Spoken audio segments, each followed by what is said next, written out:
I call Boosie a real life gangster. Boosie been slinging that iron since about 12, 13, man. That's a real gangster. Got caught, did it time, didn't tell on nobody in the world, beat that shit, came home like a man, still a man. So if you're a street, you gotta feel me. You know what I mean? You've been through what I've been through, you gotta feel me. Other than that, I mean. Be a gangster and say your hood. How you gonna sell that? You can't do nothing but put it on. You ain't no boss. Say your hood so we can swing. Their life can't compare to me as far as being in the jungle on the streets. Day for day, if I live or die. Throughout history, human beings have been captivated by charisma, whether it's wielded by ruthless dictators, calculating politicians, dangerous crime lords, or even entertainers leading double lives. These individuals all share a common trait, the ability to entertain, make people laugh, and put on a smile, which often leads people to overlook the darker aspects of their lives. In this case, we delve into the story of an entertainment genius, Boosie Badazz, who comes off as merely an artist. But in reality, Boosie is a cold-blooded hood figure who is playing chess while others are playing checkers. This is the story about Boosie, survivor of the ruthless Baton Rouge streets, a rapper who got away with murder, an intimidating hood pope. Our journey begins in South Baton Rouge, Louisiana, a place seldom visited and perhaps best avoided. This area has long grappled with poverty, dilapidation, and a history of violence, despite its proximity to a major university. It's a place where escaping is incredibly challenging, often giving rise to individuals who are undeniably menacing. Legendary block, East Boulevard. I don't really like coming up here too much because I got a lot of people that done died down here. We're up here, Bebop, Greyhead, Big Wayne, rest in peace. In fact, the average person you'd encounter here is often 10 times more intimidating than the most fearsome individuals in many other regions. While many places have established street codes and structures, these conventions hold little sway in Baton Rouge. It's often a chaotic free-for-all, where disputes can escalate for virtually any reason. Jealousy and envy are rampant. And to exacerbate matters, almost everyone is armed. Yes, it's no exaggeration. Practically every resident in Baton Rouge carries a firearm, from plumbers to college graduates and professors. It's this element that lends an added layer of chaos to the environment. In other cities, disputes can sometimes be settled through negotiation, but this is far less likely to occur here, contributing to Baton Rouge's reputation as one of America's top 5 most dangerous cities. Run down now to the point, there ain't really nothing for the youth to do. It's really pushing the youth to the streets at this point. First music Kevin Gates was making that he blew up on, he made it right there. What the business is? If you ain't a man, you ain't gonna survive down here. A whole lot of houses that got torn down, I can't even show you. I done forgot to look at there. It was here that Torrance Ivy Hatch Jr. was born on November 14th, 1982. Growing up in the projects presented a challenging backdrop, with exposure to violence, substance abuse, and other vices that no young mind should witness. At home, Boosie was raised by a single mother who held the position of a middle school principal, earning her respect within the community. However, the financial constraints stemming from the underpaid teaching profession made life difficult for the family. Adding to this, his father was a street hustler who frequently found himself entangled in the legal system. My dad was the one who I would shape my life right for. I mean, he was thug, but he didn't want me in the streets. Even though he taught me a lot of shit about the streets, he didn't want me to be in the streets. My dad. Despite these hardships, Boosie's mother held high expectations for him, particularly inspired by the success of his older brother, Takari. Takari was known as a well-mannered and accomplished individual who was set to become a college graduate. He was the epitome of a respectful son, while Boosie was his polar opposite from a young age, notorious for acting out, getting into fights, and frequently clashing with authority figures. In 1997, Torrance Hatch Sr. lost his battle to cancer, which marked a significant turning point in Torrance Jr.'s life. Torrance Sr. was his beloved father, his hero, the one he yearned to spend time with. With his father's passing, Torrance Jr.'s world crumbled. He saw no reason to continue pursuing his basketball dreams or even attending school. Instead, he embraced a new identity, the one we now know as Lil Boosie.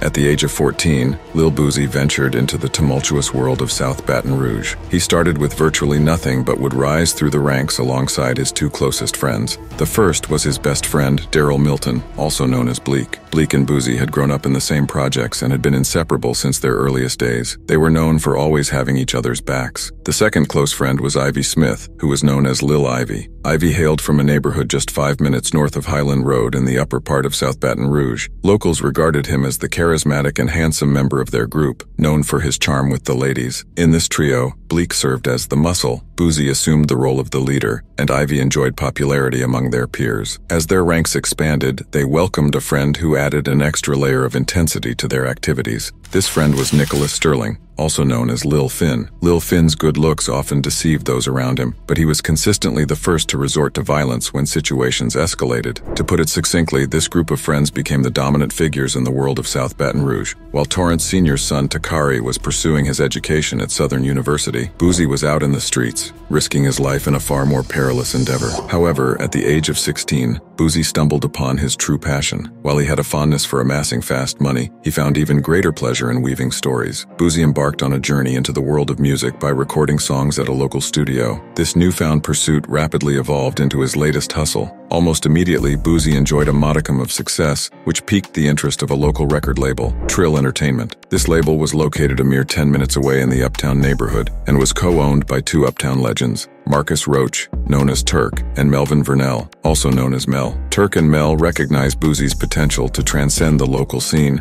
and decided to sign him as a solo artist. Boosie's music swiftly gained popularity. At this point, he had amassed enough wealth to leave Baton Rouge behind, but he chose to remain in the gritty streets. To him, there was little incentive to leave the place where he was the biggest superstar. He was well aware that eventually someone might challenge his status, but there was a reason he didn't fear this prospect. Boosie was associated with a group of dangerous figures from South Baton Rouge. However, Ivy, one of Boosie's friends, sought more than just being a member of Boosie's entourage. He had ambitions of his own. In 2004, Ivy began releasing mixtapes that quickly gained traction in the streets. This garnered the attention of Trill Entertainment, who expressed interest in signing him. One might expect Boosie to be thrilled for Ivy's success, to facilitate an easy connection between Ivy and the label, or perhaps even negotiate for a better deal for his friend. However, rumor has it that Boosie had different intentions. According to the whispers in Baton Rouge, Boosie was reluctant to see Ivy ascend to his level. It said that he desired to remain the sole member of their crew with wealth and fame.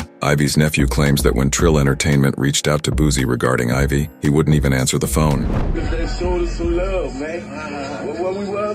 Where y'all from, Black? We're outside. Outside. Yeah. Now go ahead. Say what y'all got to do. Because of this, Ivy and Boosie began bumping heads as Ivy felt betrayed. As a result, Ivy and Lil Finn began going to the club without Boosie. At the same time, Ivy was becoming a star of his own. He was handsome and could talk that gangster talk. March 19th, 2005. It's a Saturday night in Baton Rouge, and Ivy is excited to go out to the club and have some fun. On this night, the place to be happens to be a small town across the river called Port Allen, Louisiana. So at 10 p.m., Finn, Ivy, and some TBG friends head across the bridge to Club Vibes. At the club, Finn and Ivy come across the Uptown Baton Rouge's dope celebrity family, also known as DCF. DCF has been rapping and trying to build their label for years, so jealousy is heavy on this night. In particular, two DCF members are there to cause a scene. One would be Marquise Cerda, also known as Big Marky, and the other would be Tremaine Franklin, also known as Lil Pig. DCF Lil Pig actually happens to be first cousins with Lil Finn. He also happens to be former childhood friends with Lil Ivy. But on this night, the jealousy overrides the family connections. While inside the club, the DCF members start an argument for zero reason.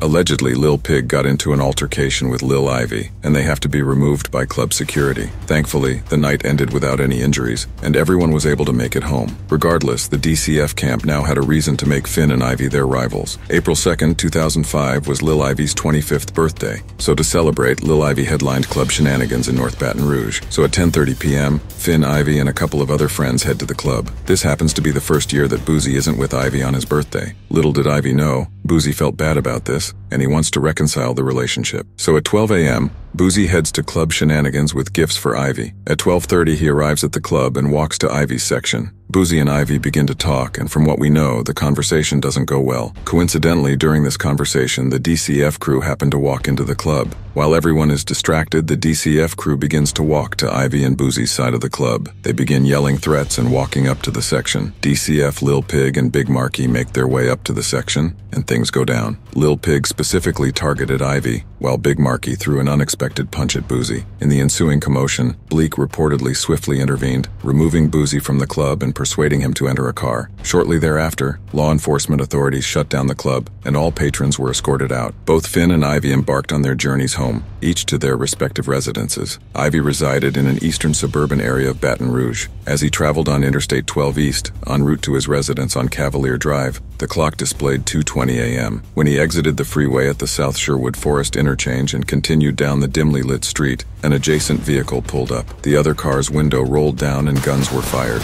Baton Rouge was awash with shock the following morning as the news broke of Lil Ivy's demise. Ivy, a rising star, met a tragic fate, and the community was deeply affected. Questions loomed as to the motivation behind this disturbing event. Suspicion fell upon Boosie from South Baton Rouge, given his uneasy relations with Ivy. However, those present at the club that night held a different perspective. They were convinced it was related to DCF, but you might wonder how DCF managed to tail Ivy's vehicle from the club to the suburban neighborhood. Covering that distance seems implausible, as it raises doubts about whether they shadowed Ivy's route from the club to his house. However, a crucial detail emerges: Lil Ivy and Lil Pig's former close friendship. It suggested the possibility that DCF already knew where Ivy resided. In the meantime, the entire matter remained veiled in silence for an extended period. 2 months after the incident, a man was detained in North Baton Rouge. His vehicle was subjected to a police search, which uncovered the weapon used against Ivy Smith. Yet, the man managed to establish an alibi, demonstrating he was out of town on the fateful day of April 2nd. Bafflement prevailed among those who pondered this development, since the individual had no discernible connection to Boosie or the DCF group. No one came forward to claim responsibility for the incident, leaving the mystery unresolved. Throughout this period, Boosie remained a steadfast advocate for his friend Ivy. Despite their strained relationship, Boosie provided financial assistance to Ivy's family and assumed a fatherly role for Ivy's young son. Furthermore, Boosie ensured that Ivy's memory lived on through musical tributes and dedications. In 2007, Big Marky launched unprovoked attacks on Boosie. He began claiming responsibility for breaking Boosie's 2 front teeth during the club altercation, boasting about the 2 punches he landed on Boosie's mouth. At this point, Baton Rouge was yet to realize that disparaging Boosie was a grave mistake. Compounding matters, rumors swirled about Lil Pig's involvement in Lil Ivy's fate. Boosie's anger toward the DCF camp grew, necessitating action. Being a prominent rap star, he wouldn't personally take matters into his hands. This situation posed a significant dilemma for Lil Finn. Would he stand with his cousin Pig, or side with Boosie and his friend Ivy? Lil Finn had a reputation as a fearless figure and displayed unwavering loyalty to both Boosie and Ivy. This became abundantly clear on April 19, 2008. Tragedy struck as Lil Pig and his mother were discovered inside his Acura TL parked in front of her home, situated in a relatively secluded suburban section of Baton Rouge. Questions arose about how the assailant located Lil Pig at this specific location. The tinted windows of Lil Pig's Acura concealed the perpetrator, who had been surveilling the area for hours. One feasible explanation emerged. Lil Finn was his cousin, and this was his aunt's residence. Though Lil Finn was never convicted, the Baton Rouge community took this as a confirmation of his involvement.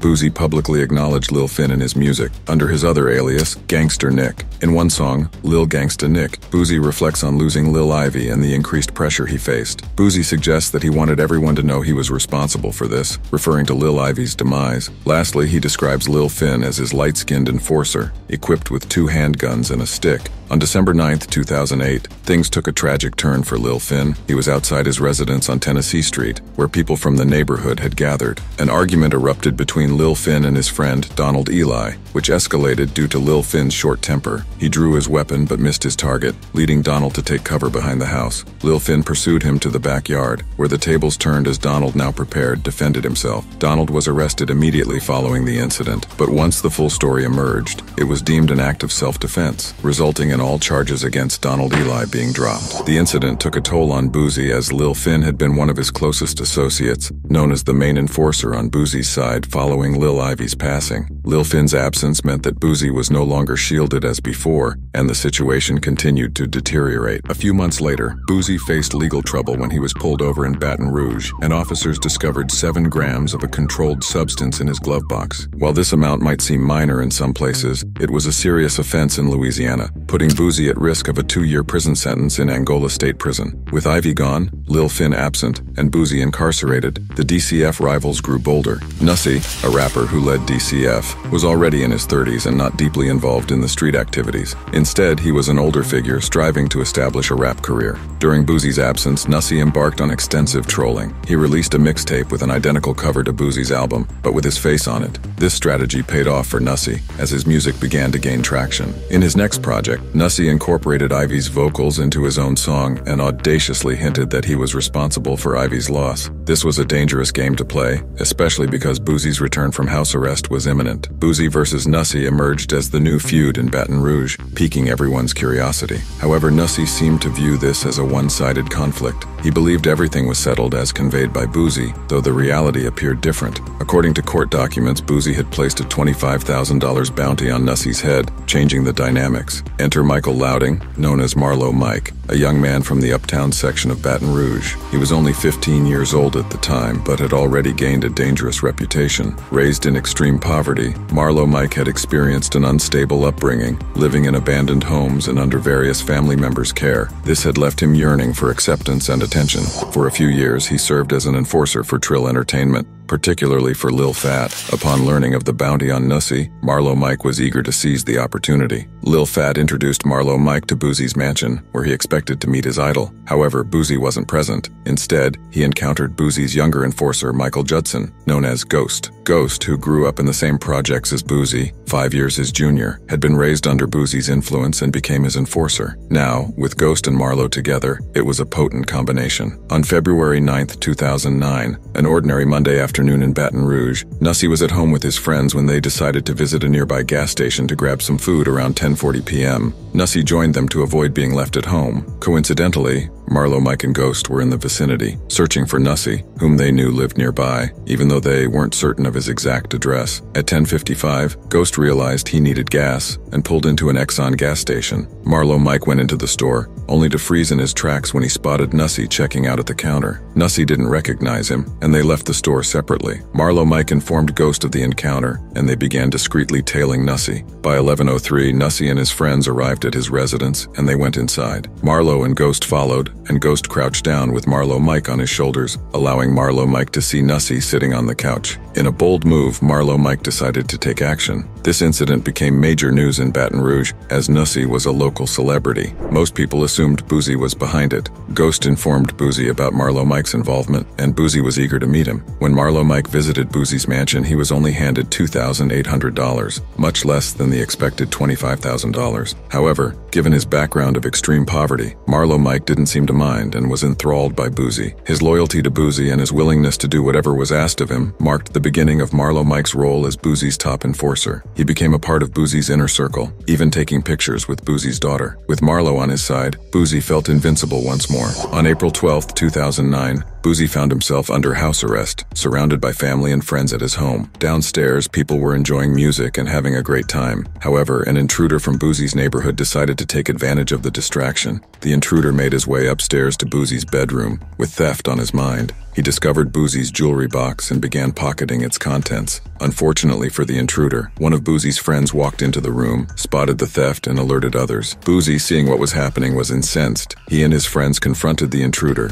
took him outside, and delivered a physical punishment. Concerned neighbors, witnessing the commotion, called 911, and the police arrived, finding Boosie standing over the intruder. Boosie was subsequently booked for battery. Rumors circulated regarding the identity of the thief. Some suggested that it was Marcus Thomas, known as Gangster, while others claimed Marcus had snatched Boosie's chain in front of his daughter. Regardless of the specific details, Boosie was enraged, and this was Marlo Mike's cue. On April 25, 2009, a Saturday night in Baton Rouge, Marlo and Ghost embarked on a mission. They were waiting outside of Marcus's house in South Baton Rouge on West McKinley. They waited patiently for about 45 minutes until Marcus returned home in his pickup truck. Marlo and Ghost pulled up alongside the truck, and a confrontation ensued. Boosie's life was becoming increasingly filled with drama, and things were about to get even more complicated. In 2006, Boosie formed a connection with Rachel Wagner, who later gave birth to his daughter, Toriana. Rachel had an older stepbrother named Terry Boyd, a prominent figure in the Baton Rouge streets. Terry was known as a feared individual in the Fruittown neighborhood of South Baton Rouge. He had survived 29 gunshot wounds across 6 different different incidents and had beaten 6 separate murder charges. In 2009, Terry was serving a prison sentence at Angola State Prison, with only a few months left to complete his term. During his time there, Terry received word that Boosie was causing problems for his sister Rachel. This led to Terry becoming agitated and bad-mouthing Boosie in prison. A friend of Boosie's in Angola overheard Terry's threats and sent a warning letter to Boosie, notifying him of Terry's intentions upon release. Boosie took this threat seriously, especially because Terry was due to be released soon. Terry was paroled to his friend's house in East Baton Rouge, avoiding parole in South Baton Rouge. However, little did Terry know that Boosie's mansion was just 8 minutes south of his location. On October 21st, 2009, Marlo and Ghost, having received a tip about Terry Boyd's whereabouts, set out to locate him. They eventually spotted Terry entering a house on Vermilion Drive. Their surveillance mission was successful, and they returned to Boosie's house. Marlo expected a payment of $25,000 for their mission, but received only $2,800 from Boosie. Despite the lower payment, Marlo remained unwavering in his loyalty to Boosie, even going so far as to get a Boosie tattoo on his stomach with the inscription, "Yo Boosie, who's next?" referring to the next person on their hit list. Boosie killed 9 black people.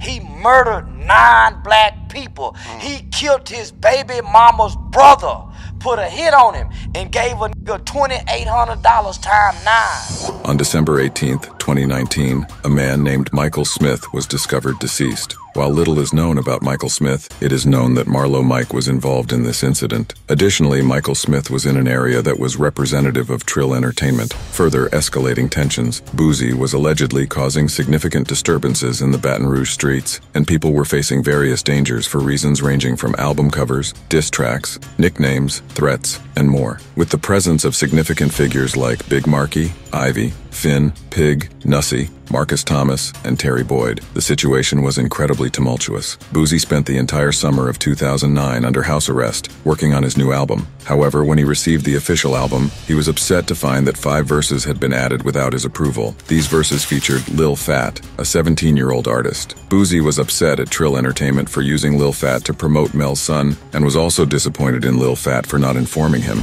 As a result, this situation put many people in a difficult position. Webby, Trill's first artist, did not want to leave the label over the dispute with Boosie. The rupture with Trill also had street-level implications. Marlo Mike, initially Lil Fat's friend and muscle for Trill, faced a dilemma in choosing between Lil Fat, his longtime friend, and Boosie, his idol and a source of financial support. On January 1st, 2010, Michael Ghost Judson was found dead in North Baton Rouge. He had been celebrating New Year's when an unidentified assailant wearing a mask approached him on North 38th Street. As a result, the police had no suspects, and the streets began to speculate on the circumstances. Ghost was one of Boosie's original associates and had been working with Marlo for about a year. The exact details of this situation remain uncertain, and it was a significant loss for Boosie. However, the ultimate loss for Boosie occurred when his best friend from day one, Bleak and Charles Matthews, who was from the neighborhood but not on speaking terms with Boosie, were involved in a tragic incident. They were hanging out in a car in the Bankstown neighborhood of North Baton Rouge when their location was discovered. Marlo Mike and Kendrick Johnson, Lil Fat's brother, approached them. This incident took a heavy toll on Boosie. Following this event, Boosie's side was no longer seen as invincible, and the Baton Rouge Police Department had no leads on suspects. Speculations swirled about whether Trill or DCF, or perhaps some other rumor, was involved. Rumors suggested that Boosie was upset with Noki for stealing from him,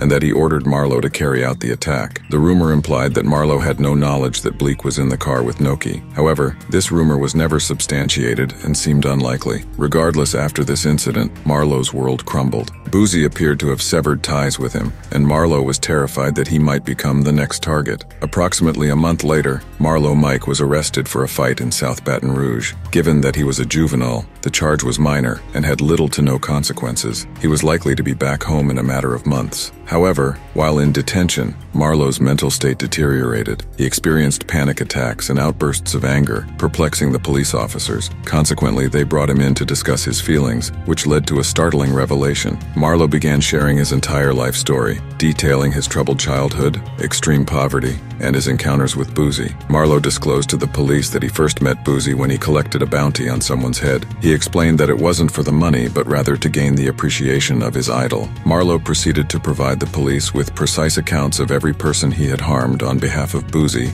explaining the amounts he was paid and the individuals involved. The police were astonished by this confession, as they had never encountered such a situation. A young man man facing serious charges was implicating himself in a wide range of cases. Importantly, this information was also significant for Boosie's case. Marlowe's motivation for revealing these details remains unclear, but it could be due to a sense of guilt over his actions or, according to Boosie, fear that he might become Boosie's next target. A few days later, on June 17, 2010, Boosie's mansion was raided, and he was arrested on numerous charges. The news of Boosie's arrest sent shockwaves throughout the country, especially the rap world. Boosie was a superstar rapper, and the nature of the case horrified many. He quickly became a villain in the eyes of the public. This case was one of the most significant in Louisiana's history, and prosecutors were convinced that Boosie would never see the light of day again. The case relied heavily on one person's testimony, and Boosie believed that if he could ensure that Marlowe Mike didn't testify against him, he would be acquitted. While most people had accepted Boosie's grim fate, he remained resolute that the case wouldn't stick. During Boosie's trial,